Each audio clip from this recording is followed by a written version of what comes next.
सो ये वीडियो में आज मेरी फ्रेंड, मेरी क्लोजेस्ट फ्रेंड, मेरी फैमिली, मेरी सिस्टर दिव्या के लिए बना रही हूँ, दिव्या भटनागर के लिए। मेरी गोलू मोलू सी क्यूटी सी, she left us, she left me. अभी तो बस उसने स्टार्ट किया था कि अपनी तरीके से वो जिंदगी जिएगी इंडिपेंडेंटली, किसी के ट्रैप में नहीं आएगी, खुद को संभालेगी, खुद को स्ट्रॉन्ग करेगी। एंड आई पर्सनली फील कि भगवान शायद खुद उसकी सफरिंग देख नहीं पाए, अंकल उसकी सफरिंग्स देख नहीं पाए। इतने सालों में, पिछले 9-10 सालों में आज तक मैंने कभी नहीं देखा कि दिव्या ने किसी के लिए कुछ गलत किया, किसी के साथ गलत किया या किसी को दुख भी पहुंचाया है। बस लोगों ने सिर्फ उसको ही दुख पहुंचाया है, उसी का ही इस्तेमाल किया है, स्पेशली रिलेशनशिप्स।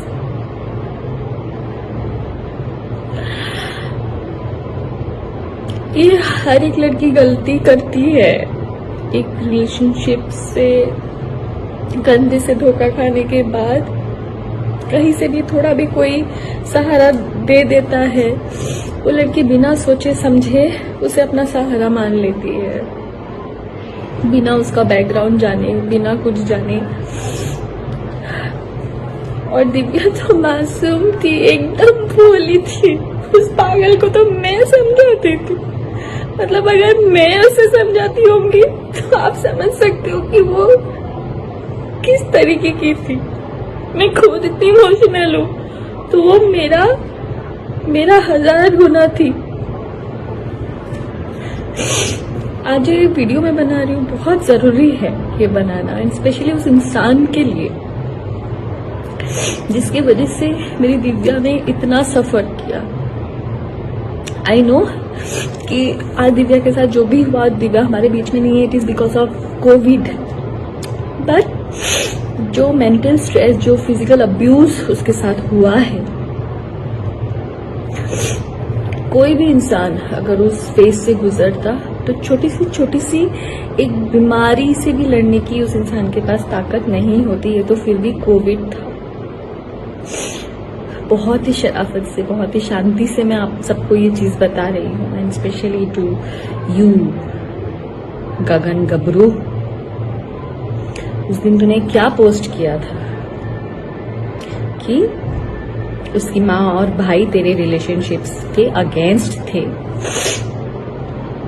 और वो नहीं चाहते थे तेरी शादी होए, और तेरे नाम पे वो पब्लिसिटी ले रहे। तेरी औकात क्या है? क्या औकात है तेरी? तू कौन है? तू यहाँ पे जो 4-5 जो गिने चुने आर्टिस्ट को भी जानता है ना, वो दिव्या के बदौलत भीख मांग के तू हिमाचल से दिव्या के साथ यहाँ रहने आया था। और जो तेरे अगेंस्ट में सिर्फ उसकी फैमिली नहीं, मैं भी खड़ी थी। इसीलिए वो 4 साल मेरी दिव्या से बात नहीं हुई थी, क्योंकि मुझे पता था कि तू ऐसा ही निकलेगा। पर दिव्या तेरे प्यार में इतनी अंधी हो गई थी, इतनी अंधी हो गई थी, तूने तेरे बातों में इतना फंसा लिया था कि उसको आगे पीछे कुछ दिख नहीं रहा था। इसलिए वो ना अपने माँ बाप की सुनी, ना भाई की सुनी, ना मेरी सुनी, ना बाकी दोस्तों की सुनी, और जिसकी वजह से आज वो हमारे बीच में नहीं है। समझा? तू पब्लिसिटी देगा, तुझे मैं पब्लिसिटी दे रही हूँ, अब तू ले पब्लिसिटी मेरे से। तुझे मैंने कहा था ना, तेरा काला चिट्टा खोल के रख दूंगी मैं। और अब देख, ये शुरुआत है। तुझे मैंने ऊपर से नीचे तक एक्सपोज नहीं किया ना, तो फिर तू बता मुझे।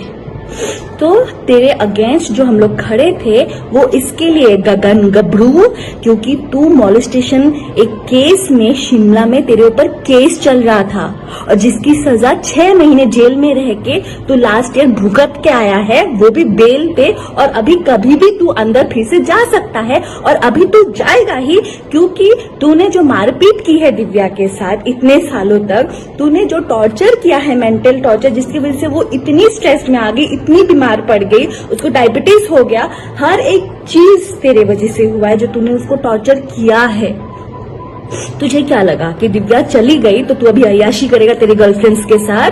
तो सुनो, सो कॉल गर्लफ्रेंड्स जो दिल्ली में और कहाँ कहाँ तुम लोग बैठे हो ना, भलाई तो इसी में ही है कि तुम लोग भी इसके ऊपर एनसी करके सेव हो जाओ, क्योंकि कहीं ये ना हो आज दिव्या है और कल दिव्या की जगह पे तुम लोग हो जाओ। सो अपने आप को बचा लो और इसके ऊपर एक एनसी करके डाल दो, क्योंकि ये ऐसा ही है और पता नहीं अगर इसको अगर हमने अभी नहीं रोका और आगे जाके किस किस लड़कियों की जिंदगी ये बर्बाद करेगा। So and this is to all the industry people, जितने भी आर्टिस्ट है, जितने भी इस आदमी के साथ जुड़े हुए हैं, प्लीज इसका बैकग्राउंड चेक कीजिए। हिमाचल शिमला पुलिस स्टेशन में जहां से भी ये है वहां का पुलिस स्टेशन, वहां के जेल का पता कीजिए इसका अच्छे से। इनफैक्ट इसका ओशीवारा पुलिस स्टेशन में भी दिव्या ने एनसी करवा के रखा है। करवा चौथ के दिन ये आया था और उस दिन भी मारपीट करके गया है उसके साथ। और एक तो शादी के बाद से ही वो दिव्या को रोज मार रहा है, उसकी ज्वेलरी भी चुरा के ले गया है। हर एक चीज इस आदमी ने जो दिव्या के साथ किया है विद प्रूफ मैं आप सबके सामने एक एक करके मैं एक्सपोज करूंगी। बट उससे पहले तू सुन ले गगन गबरू, तेरी जिंदगी अब जेल में ही सड़ेगी, ये तू आज समझ ले। तूने जो किया है ना दिव्या के साथ, उसका हिसाब तो भगवान ही तेरा आप करेगा। दिव्या तो अब बहुत अच्छी जगह पे है, वो भगवान की ही बच्ची थी और भगवान के पास ही है, और अंकल को भी नहीं देखा गया उसकी सफरिंग्स, इसलिए वो आज हमें छोड़ के चली गई है। पर तूने दिव्या को हमसे छीना है ना, तू देख जिंदगी भर तू और तेरी माँ जेल में ही सड़ेंगे। तू देख गगन गबरू, तू देख। लीगल काउंसलिंग करेगा तू? क्या लीगल काउंसलिंग लिख के रखा है तो अपने प्रोफाइल पे? लीगल काउंसलिंग या जेल में जाके करेगा, या जेल में करके सीख के आया है जाके 6 महीने रह के? तू देख, अभी तेरी पब्लिसिटी मैं करवाती हूँ, तू देख।